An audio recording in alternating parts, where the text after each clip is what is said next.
Why is the government trying to ban assault rifles when more people are killed each year with knives? We'll talk about that in just a minute, but first, we have a gun giveaway going on. It's happening right now. It's absolutely free, but it ends really soon.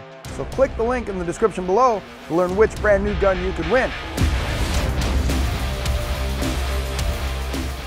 So the Uniform Crime Report is out, and 447 people in America were killed in 2021 by rifles. Well, I should put that properly so that we don't blame guns. 447 people were killed in 2021 by criminals using rifles. 1,035 people were killed by criminals using knives or cutting instruments. This is directly from the Uniform Crime Report.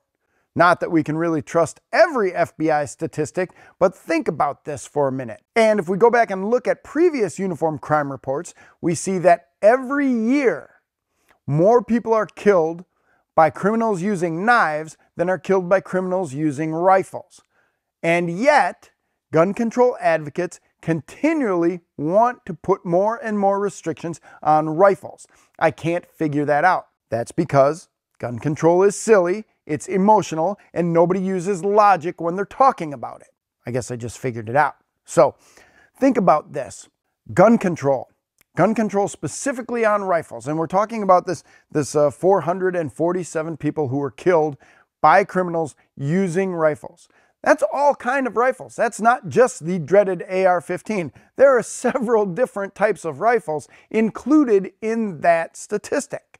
So, if we're talking about reducing crime, we're talking about stopping people from getting killed, banning rifles, limited magazine capacity will do nothing to impact the number of people getting killed.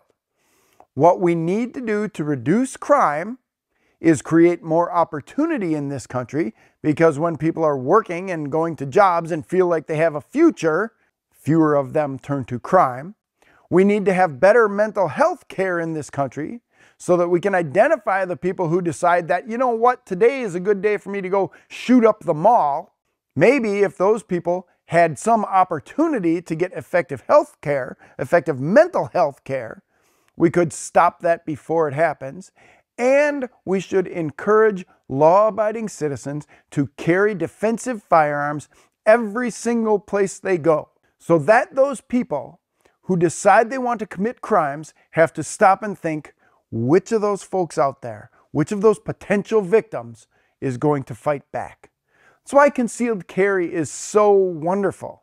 As my friend Masad Ayub once told me, concealed carry provides the criminal the ultimate opportunity to make a fatal error in the victim selection process. Carrying your concealed firearm gives you a tactical advantage because the bad guy doesn't know who is going to fight back. That means the bad guy has to stop and think about which person out there is going to be the most dangerous in the room. Criminals are predators. Predators look for the easiest opportunity to catch their prey. That's why mass shootings happen in places where guns are restricted. That's why big, tough, mean criminals go after small, defenseless victims. And that's why a firearm levels the playing field and gives you the opportunity to fight back with equal force against a criminal. So this all started, this entire video, and I guess it's turned into a rant, but so what? Started with the understanding that rifles are not the problem. If we're talking about saving lives, restricting rifles was going to have limited impact on saving lives. There are other things we can do to save more lives. So if your gun control advocate friend says we need gun control to save lives, if their goal is to save lives, the best way to save lives is to have more guns in the hands of honest, law-abiding citizens. And I want those people, I want those responsibly armed Americans carrying their guns. I want them to be well-trained, I want them to understand the law, and I want them to be ethical in what they're doing when they're carrying their guns. And you know what? The vast majority of American gun owners do just that. We have more than 100 million gun owners in the United States. And think about the number of crimes and the number of murders. We're looking at what, 30,000 murders or something like that? And actually, it's probably lower than that.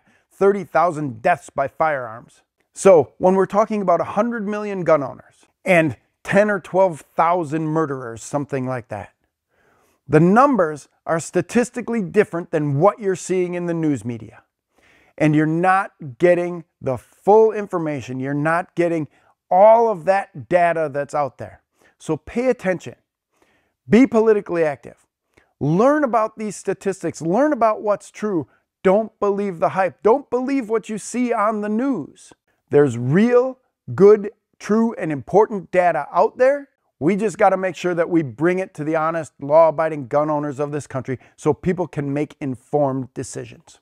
It's a true story of self-defense. We interviewed an armed Lyft driver who was carjacked to help answer these questions. Should I carry a gun while driving?